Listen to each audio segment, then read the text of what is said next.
A viral video has emerged over the past weekend, and it's not too dissimilar to what we saw with these vaccine mandate protests at Cheesecake Factory and some other locations. It's a man at a Panera Bread. He's being arrested. There are some people there with the American flag. Cops are running in, telling him to stop resisting, putting his hands behind his back. And there's an interesting debate. Initially, when I saw the protest footage from, I think it was Cheesecake Factory, it is fair to point out you can't trespass. And that's what the police are going to enforce. But the reason you're trespassing in this particular instance is that the guy was like, you can't kick me out for not being vaccinated. So the police are not technically enforcing a vaccine mandate. They're enforcing private property laws. But the problem is the state is coercing the businesses into banning people who aren't vaccinated. And thus, the enforcers of this become the police. And for that, I completely blame the police. You know, on Timcast.rl, we've talked about the vaccine mandates in New York City, and Libby Emmons, who's a frequent guest on the show, she's the editor-in-chief of the Post Millennial. She tells us, well, look, the NYPD wasn't enforcing these mask mandates and these restrictions and lockdowns. In fact, they had to bring in state troopers last year, and that's true. It's not true anymore, because whether directly or indirectly now, it is the NYPD that is choosing to arrest people because they are unvaccinated and trying to order food. In fact, in this video, the dude who's filming is like, I'm a paying customer, man. I just ordered some food. And they're like, get out. He's like, I want my food. And they're like, get out. These cops don't know, don't care, and therein lies the problem. When the cops were saying, we are not going to enforce this and you can't make us, that was them knowing and caring.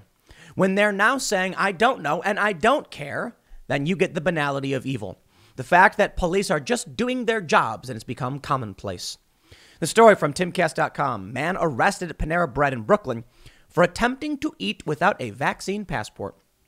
That's technically true. It's hard to get the proper framing on this because technically it's they asked him to leave. But literally it's they asked him to leave because he did not have a vaccine passport. A video is currently going viral of a man being arrested for attempting to eat at a Brooklyn, New York Panera Bread without a vaccine passport. Timcast has confirmed the incident occurred at the Panera Bread location in Gateway Center. It's a Brooklyn shopping center. Independent photographer Leroy Johnson captured a video of the incident. He wrote that the man arrested is an activist and Army veteran who was also arrested twice last week for trying to order food. You know what? I have tremendous respect for this man. Nonviolent civil disobedience. And that's what he's saying, too. And he's making a point. He's going in over and over and over again. Quote, activists against mandates was just arrested at Panera Bread in Brooklyn. That's for the in Brooklyn. It's for the vaxxed only. The same man was arrested 2 times last week for trying to order food. He's the Army veteran, Johnson tweeted with video of the arrest. The Constitution of the United States is being violated, the man said, as he was swarmed by multiple police officers.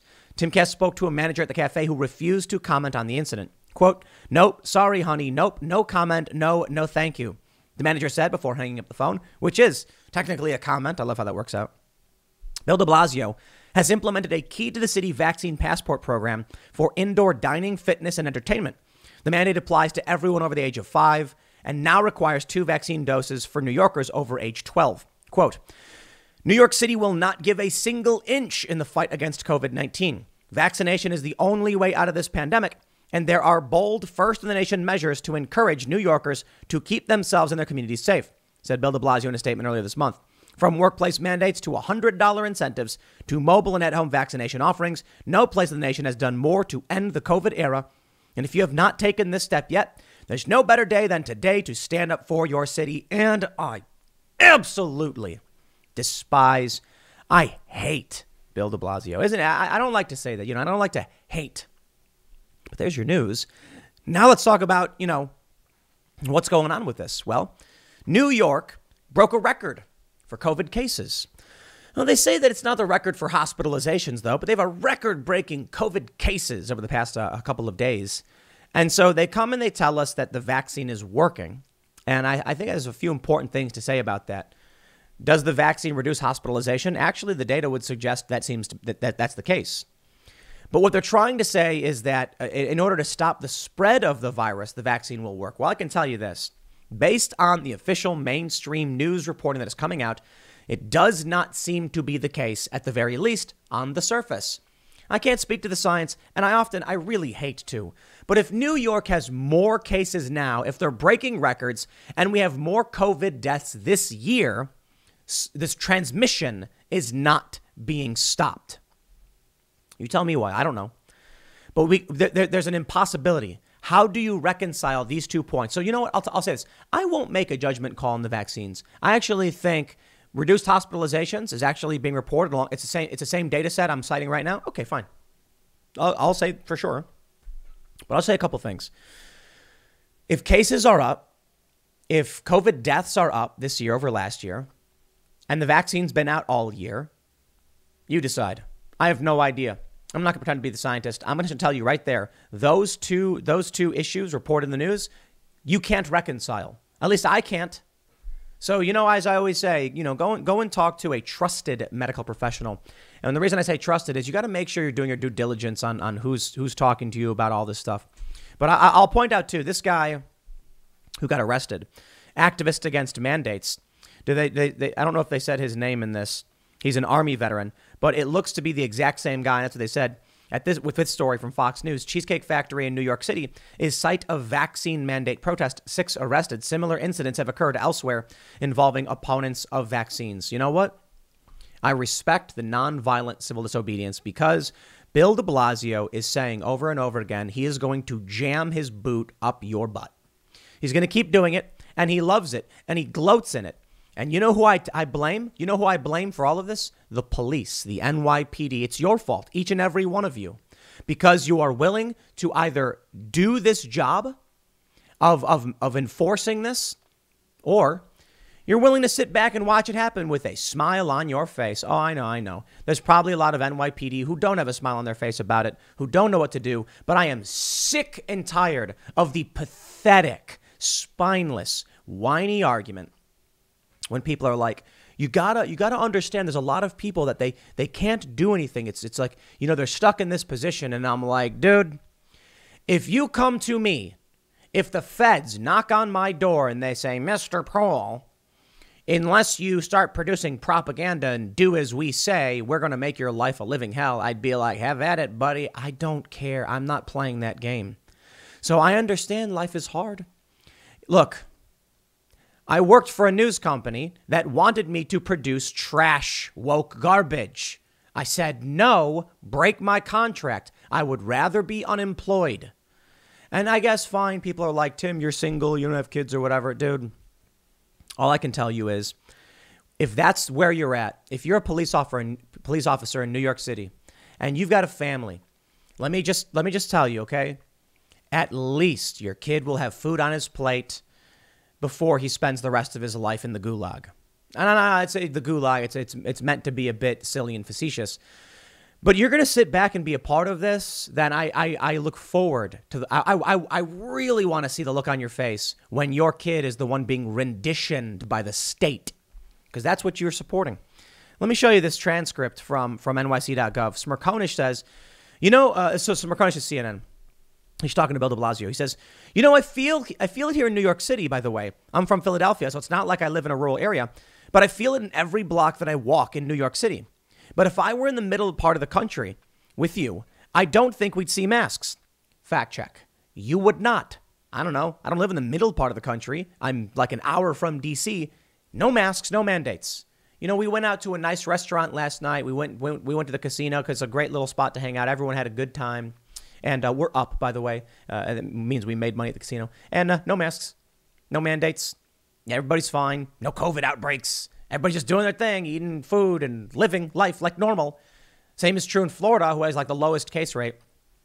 He says, and we know, he says, if we're in the middle part of the country, I don't think we'd see masks. I don't think we'd be showing our vax cards anywhere. So I come back to that point where unless everyone's on the same page in the country, we're kind of screwed. Really? Florida, lowest cases. New York, record breaking. Maybe you guys are morons. He says, unless everyone's on the same page. So here's where Bill de Blasio comes in. He says, you know how you get on the same page? People have to lead. So look, I believe with enough leadership, enough mandates, we're going to get a hell of a lot more people vaccinated. That's more people vaccinated. The more we actually make the transition to a time when COVID is in the background, not the foreground. And we know these mandates work. And we know people respond. Look, human beings are pretty predictable. If you say your paycheck depends on it, or your ability to enjoy life and go do the things you want to do, people will make the practical decision overwhelmingly, and they'll go get vaccinated. But we aren't pushing hard enough. We've got to go further. You know what? If you live in New York, I don't care. You vote for this, you deserve it. You stay in this place, you're going to get it. And you know what I'll do? I'll go enjoy myself at a nice restaurant where there's no mandates, no masks, and I can have a nice piece of dry-aged ribeye or whatever. I don't know. Is that what it is? Or I'm probably getting my steaks wrong. I don't know a lot about steaks. The point is, I'm trying to say I can go out and enjoy my life, and I don't got to worry about some crackpot Warren Wilhelm moron who's going to be like, I will take away from you your paycheck. I will take away from you your pursuit of happiness to force you to put this in your body. You want to live that way? Fine. But let's talk about the good old police who want to help make this a reality. Now, for a long time, the NYPD wasn't enforcing it, and technically they're not necessarily in this regard, these stories I brought up. Because I do understand trespassing. Look, if somebody's trespassing, the cops got to remove them. That's true, and that's a fact. If somebody came into my house and I said, get out, I'd expect the cops to remove them. Now, here's the coercion. The businesses are only kicking them out because they're worried about getting fined. So it is these individuals in New York City, these pathetic, spineless losers. And this is the banality of evil. The banality of evil, or I should say the commonplace of it. The Panera Bread staffers, Panera Bread manager. I'll tell you this. You know where I'm not going to be eating from now on? I'm not going to eat at Cheesecake Factory. And I'm not going to eat at Panera Bread. Mark my words. And aside from the fact that I've cut out sugar for the most part from my diet, so I have no reason to go to Cheesecake Factory or Panera Bread. No, Cheesecake Factory actually I'm a big fan of. They got an amazing menu, but I'm never going to go there again. Why? If you're going to discriminate against people without question and call upon the state to remove them because you demand a medical procedure, I don't care what the state says. It's you. You know who's at fault for all of this? The people at fault are the workers of New York. The working people of New York are the bad guys. The working people in general aren't the bad guys. And a lot of people are saying they can't go up against the state. Yes, they can. They absolutely can. Many people throughout history have stood by, they stood their ground and said, no, nonviolent civil disobedience. It works. This guy, this Army veteran, he's doing that. The screwed up thing, though, is Bill de Blasio is beating working class people into submitting to him, and they're agreeing to it. And if you do, you're the bad guy. I'll put it this way, man.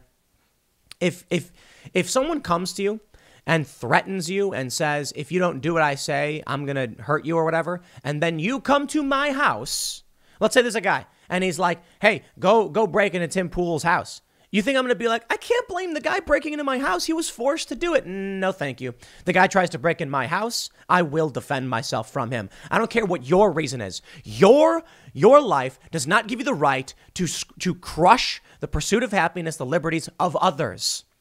You cannot, because you're under duress, strip other people of their rights. Don't care. It's you. You're the problem. The people at Panera Bread, the people in Cheesecake Factory, the mayor is saying outright, he doesn't view you as a person. He views you as a chicken in a chicken coop. He says, we got them all locked up in a pen. Hey, I'll tell you this. I don't like, we built these nice little houses for our chickens, these little insulated little rooms. They don't use it.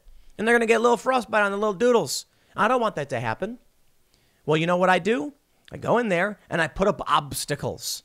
Because you can't tell the chicken what to do, but you can block the chicken from doing the things you don't want him to do. That's how Bill de Blasio treats you in New York City. And you go along with it. And you say, I will do whatever Warren Wilhelm tells me to do because you're a pathetic, spineless coward. And I long for the day when you see your children under this tyranny. I long for that day because that is the banality of evil. These are the people who are unwilling to stand up and say no. But this veteran, these activists, the people putting up the stickers, the people who are engaging in the nonviolent civil disobedience, they're the heroes. And you're the villain. I don't know who exactly is watching or I'm talking to. But I'm just sick of this. I'm sick of reading every single story where all throughout the last year, why was this happening? Because regular people were saying okay to it. That's what you get. And look at this now. Here we go. NYPD is forcing all cops to wear face masks while on duty regardless of vaccination status as COVID Omicron variant sweeps the U.S. All right. Well, in the past videos we've seen, the cops weren't wearing masks, so maybe they're implementing it now. The department was informed of the order on Sunday night amid the surge in COVID cases. Apparently, there's going to be more news coming out of from Joe Biden. Lockdowns are likely going to get worse. They're happening in Europe. I said lockdowns would likely get worse. New York is engaging in these lockdowns, but they're doing something really weird. They're saying we're locking everybody down unless you get vaccinated. Meanwhile, New York has record-breaking cases, but I guess, okay, hospitals aren't overwhelmed. Or they are, but their hospitalizations aren't as high. But then I guess COVID deaths are higher this year across the United States, so I don't know what to tell you. Now, what we hear from many of these people who are pro-mandate and pro-licking boot is that if everyone doesn't get on the same page, then we're never going to solve this problem. Surprise, people aren't on the same page. Did you not realize that was the case? It will never be the case. And I think Sarah Palin said over her dead body she wouldn't get the vaccine. I tell you, man, at a certain point, there needs to be, you need to say something. You need to stand up. You need to move. I just don't understand it. I really don't. I really don't get it. I grew up in pretty bad conditions, and I was willing to be homeless. I guess people aren't willing to do that for their kids, and that's where they own you. They own you, and they own your kids, and your kids will become cogs in their machine. That's the crazy thing to me. This idea that it's like you know what? Let me put it this way. Give me liberty or give me death. It's the famous quote, right? Was that Thomas Paine who said that? Who was the other? What was the other? No. Was it? Yeah, it was Thomas Paine. Was it? Okay, I'm probably getting it wrong. But you also have New Hampshire, live free or die. Think about the way the founding fathers felt. And if you agree with them and you like this country, you believe in the founding fathers, man, these people were straight up like, I want freedom. Guess I'll have to risk dying. And they did. They risked their sacred honor, their treasure, their own blood. Their families were put at risk. That's the crazy thing to me. To all these people who were like, I got kids, man. And I'm like, yeah, the founding fathers all had kids too. And I think they had way more, actually, because they were having like crazy amounts of kids back then. All of that was put on the line for what they believed in. Now, people are saying, I would rather my children live under a boot. Like, people are saying the opposite right now. Give me security and take away my freedom is basically what they're saying. You know what I mean? Like, it's just the craziest thing that a country founded upon give me liberty or give me death has now become, to a great degree, among even people on the right, independents, but especially among the left, the Democrats, it's become a give me state security and tell me what to do. I'm just like, wow. People back then were literally like, meh, rather die than live under your boot. Now they're like, meh, rather send my own children to the gulag to starve than risk them not eating today. And I'm like, is that what the future you want for your kids is? Apparently so. I know it's easy. I don't have kids. That's what they say. They say, Tim, you don't have kids. I get it. It's true. It is true. But I also think it's, regardless of the emotional factor there or the hardship, it is also true that while I may not understand the difficult decision that you have to make, the people with kids, I can tell you this. You know it's true that your kid will be, living with a boot up his ass, and he'll be begging the state. So I can tell you this. What kind of future do you want for your kid? One where you risk everything and your kid goes through hardship? Maybe it makes him a stronger person, but you'll survive. You will. Or do you want your kid to grow up living under the boot and just being subservient to the state who continually just escalates the insanity? I mean, that's for you to decide, man. It's absolutely for you to decide. I'm not going to pretend that I can tell you what you should do with your life, your family. I think you should, talk to medical professionals, make decisions for your life. But hey, that's me. I'm all about you living your life, me live mine. I don't want to have anything to do with controlling other people, having power in that way. Nah, I'll complain on the internet. I'll talk big and do whatever, and you can insult me all day and night. That's fine. But it is a fact, regardless of whether you're on the left or the right, if we carry on down this path, your kids will be growing up under a boot. And, there you go. Congratulations. So this Army veteran, I'll shout it out to him. He's doing perfect. He's doing the right thing, exactly what needs to be done. If everyone in New York City did what he did, or if everyone walked out of these restaurants when stuff like this happened, it'd be over. But what you need to understand is when the people on the right who oppose this are unwilling to protest, completely unwilling, they're unwilling to risk their jobs because they have kids. You lose, you will lose, and you deserve to lose. Sorry, life's not easy. Life is hard, and hard times make strong men. And right now we're going through hard times, but if you comply and give in, it will just get harder. But perhaps people aren't strong enough to stand up to the machine. There's this funny tweet here from this guy, Hunter Walker. Hunter Walker is a reporter for The Uprising. And he writes, "Our family's holiday is ruined. This sucks. We did everything right, and variants are raging because some people have decided not to take minor precautions." It's amazing how stupid people are, isn't it? It's amazing how dumb they are. I'm not trying to be mean. I don't want to drag this guy. But it's amazing how after 2 years, everything we've done, COVID cases are up, deaths are up. I don't know what to tell you. But at a certain point, maybe you need to reassess. At a certain point, you might look at Florida and be like, well, the one place that did everything different, and the U.S., which is effectively the control, Florida, they're doing great. So we keep the United States for the most part as it is. Everything gets worse. Florida tries something different. Everything gets better. I wonder why that is. I'll leave it there. You know what, man? I know I'm harsh, I'm angry, I'm frustrated, but the frustrating thing is sitting around watching people just lick Bill de Blasio's feet and smile as they do it. If you live in New York City, you're licking his feet because you're a spineless, pathetic coward if you are not standing up to this. Now, I'm not saying every single person in New York. I'm saying the people who aren't standing up, who aren't speaking out, who are just saying, I'll just try to keep my head down because that won't work. It hasn't worked. It's not going to work, and it's only going to get worse for you. And then one day you'll be sitting in your little metaverse. You'll be sitting in your gray box. It's locked from the outside, and you'll be in the metaverse wondering how it all got so bad. I don't know, but at least maybe you'll be in the metaverse having fun as a carrot avatar talking to Mark Zuckerberg or something. I'll leave it there. Next segment's coming up at 1 p.m. And man, what a terrible, dark segment right before Christmas. I feel bad about that. Have a good Christmas, everybody. I'll see y'all at 1 p.m.